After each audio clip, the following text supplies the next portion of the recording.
Kas selle valdkonna töö teeb mind rikkaks ja või õnnelikuks?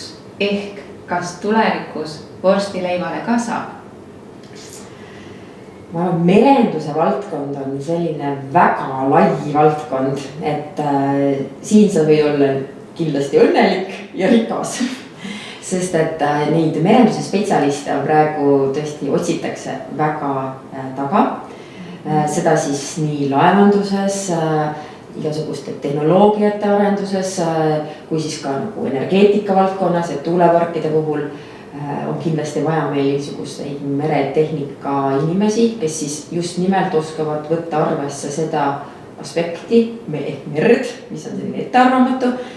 Nii et ma arvan, et selles mõttes merenduse valdkonnas tööpõld kindlasti kunagi otsa ei saa ja palgad on üldiselt selles valdkonnas head. Nii et on ainult seda pealehakkamist vaja ja huvi asja vastu. Inseneri palk on pigem Eesti keskmisest palgast kõrgem Eesti Vabariigis, Euroopas üldse. Ma ei tea, kas sellest piisab, et ennast rikkaks nimetada. Ma ei tea, meil on tegelikult ka need inimesed, kes alustavad enda ettevõttega, need kindlasti pretendeerivad ka olulisele võimule oma elus. Ei, miks mitte? See on pigem inimese enda otsustada. Kas inseneri haridus teeb sind õnnelikuks? Ma ei tea, ma küll ei julge väita, et ükski asi väljast poolt võib kedagi õnnelikuks teha, see peaks ikka inimese seest tulema iive. Ütleme siis vastupidi, õnnelikul inimesel on palju lihtsam õppida inseneri. Ta on leidnud ikkagi lõpetades, et see on tema õige valdkond, siis kõigepealt saab ta õnnelikuks. Sest iga asi, mida sa armastad ja tegeledes sellega, mida sa armastad, teeb sind õnnelikuks. Ja sealt edasi hakkab juba rikkuse moment.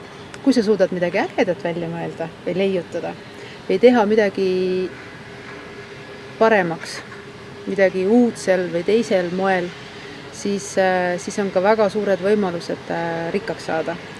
Sest tänasel päeval on esiteks suhteliselt lihtne saada rikkaks. Rikkus on suhteline mõiste. Mis teeb üldse rikkaks?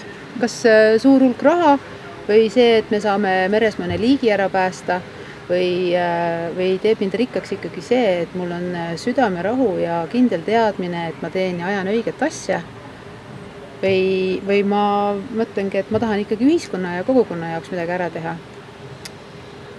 Nii et kõik rikkuse variandid on võimalikud.